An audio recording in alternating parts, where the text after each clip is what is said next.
Assalamualaikum warahmatullahi wabarakatuh. Saya Imro'atul Fadila, NIM 204 1050 141, Prodi Perbankan Syariah 2, mata kuliah Ekonomi Makro Islam. Di sini saya akan mempresentasikan tentang pengangguran. Yang pertama adalah pengertian pengangguran. Pengertian pengangguran secara teknis adalah semua orang dalam referensi waktu tertentu, yaitu pada usia angkatan kerja tidak bekerja, baik dalam arti mendapatkan upah atau bekerja mandiri. Kemudian mencari pekerjaan dalam arti mempunyai kegiatan aktif dalam mencari pekerja. Adapun menurut para ahli Sadano Sukirno, pengangguran adalah suatu keadaan di mana seseorang yang tergolong dalam angkatan kerja ingin mendapatkan pekerjaan tetapi belum dapat memperolehnya. Yang kedua adalah pengangguran menurut pandangan Islam. Islam telah memperingatkan agar umatnya jangan sampai ada yang menganggur dan terpeleset ke jurang kemiskinan, karena ditakutkan dengan kemiskinan tersebut orang akan berbuat apa saja yang termasuk merugikan orang lain demi terpenuhinya kebutuhan pribadinya. Bahkan dalam hadis ditegaskan kemiskinan akan mendapatkan kepada kekafiran. Namun kenyataannya tingkat pengangguran di negara-negara yang mayoritas muslim relatif tinggi. Meningkatnya pemahaman masyarakat tentang buruknya pengangguran, baik bagi individu, masyarakat, atau negara, akan meningkatkan motivasi untuk bekerja lebih serius. Oleh karena itu, semua potensi yang ada harus dimanfaatkan untuk mencari, menciptakan, dan menekuni pekerjaan, sehingga dapat menjauhkan dari kata pengangguran. Yang ketiga adalah jenis-jenis pengangguran. Jenis pengangguran ada dua, yaitu jenis pengangguran menurut penyebabnya dan berdasarkan ciri-cirinya. Yang pertama adalah pengangguran menurut penyebabnya. Yang pertama adalah pengangguran friksional, adalah keadaan di mana suatu wilayah tingkat penganggurannya mencapai 2 atau 3% dari total tenaga kerja. Pengangguran ini dikatakan normal karena pengangguran yang dimaksud bukan tidak dapat memperoleh pekerjaan, namun pekerja tersebut mencari yang lebih baik gaji ataupun fasilitas. Yang kedua adalah pengangguran siklikal. Pengangguran siklikal ini biasanya terjadi dalam dunia industri. Dalam dunia industri tidak selamanya permintaan akan produksi selalu tinggi. Ada kalanya daya beli konsumen menurun dan menyebabkan produksi atas barang atau jasa ikut menurun. Harga-harga juga ikut menurun karena semua sepinya peminat, kerugian yang dialami terus menerus, sedangkan mereka juga harus menggaji karyawannya. Sehingga karyawan itu diputuskan untuk tidak bekerja, maka pekerja atau karyawan tersebut dikatakan pengangguran siklikal.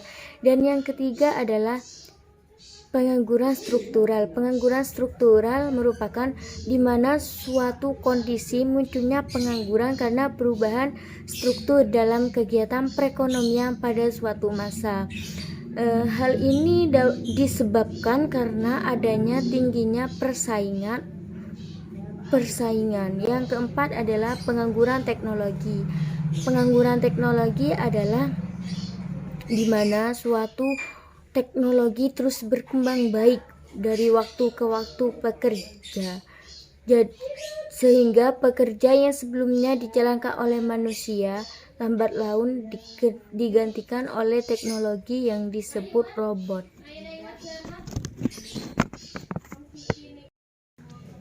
Jenis pengangguran berdasarkan ciri-cirinya, yaitu ada 4. Yang pertama adalah setengah menganggur. Setengah menganggur itu orang yang sebenarnya sudah memiliki pekerjaan, tetapi jam kerjanya berbeda dengan pekerja pada umumnya atau part-time. Yang kedua adalah pengangguran terbuka.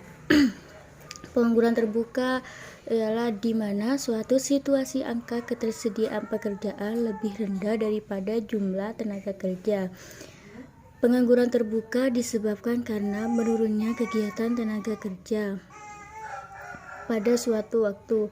Yang ketiga adalah pengangguran tersembunyi. Pengangguran tersembunyi di mana kondisi jumlah tenaga kerja lebih banyak dari yang seharusnya diperlukan. Misalnya pada contoh pelayan di kafe. Yang keempat adalah pengangguran musiman. Pengangguran musiman adalah di mana seseorang akan bekerja sesuai dengan sewaktu-waktu atau per musim.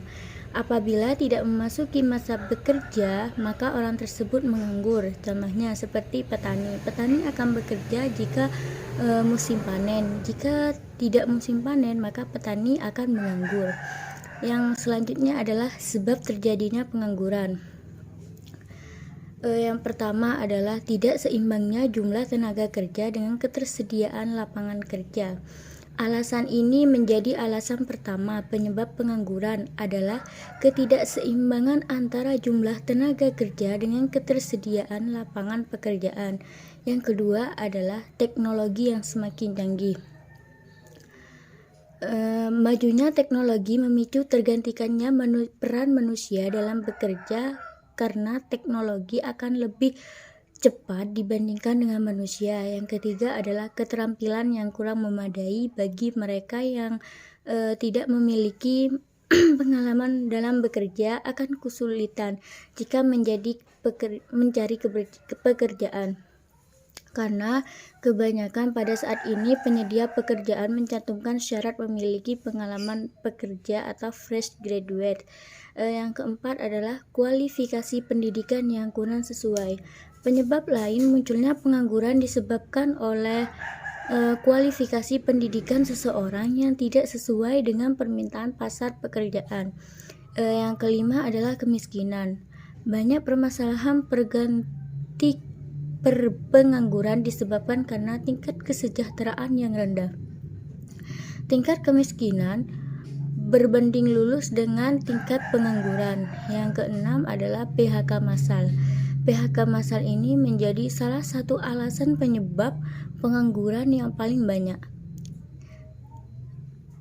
Terlebih jika PHK yang dilakukan dalam skala besar seperti pada saat ini di PHK karena adanya penyakit COVID-19.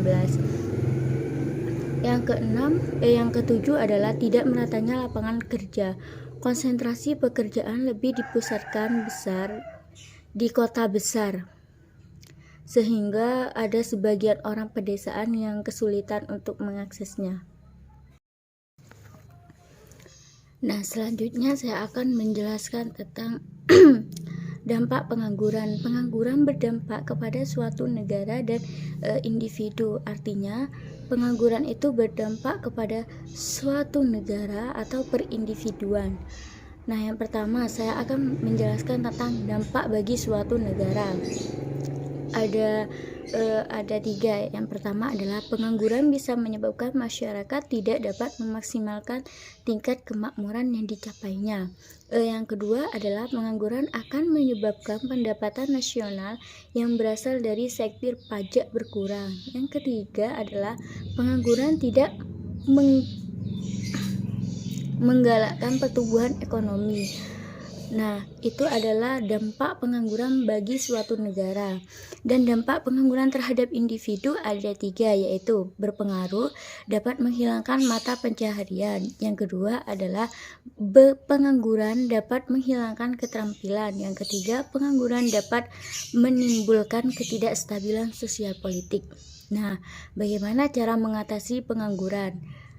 Cara mengatasi pengangguran ada 6. Yang pertama adalah peningkatan mobilitas tenaga kerja dan modal dengan cara memindahkan pekerja ke kesempatan kerja yang lowong dan melatih ulang keterampilan. Yang kedua, pengelolaan permintaan masyarakat. Yang ketiga, penyedia informasi tentang kebutuhan tenaga kerja untuk mengatasi pengangguran musiman. Biasanya ini penyedia informasi tentang kebutuhan tenaga kerja ini beri infokan kepada bagi para pengangguran musiman. Yang keempat adalah pertumbuhan ekonomi yang digunakan untuk mengatasi pengangguran friksional.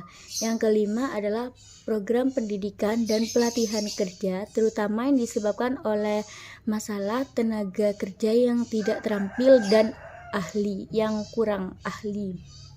Yang keenam adalah wira swasta. Selama orang pengangguran akan tetap menjadi masalah pelik, masalah menjadi akan agak terpecahkan apabila muncul keinginan untuk menciptakan lapangan usaha sendiri atau berwira swasta yang berhasil.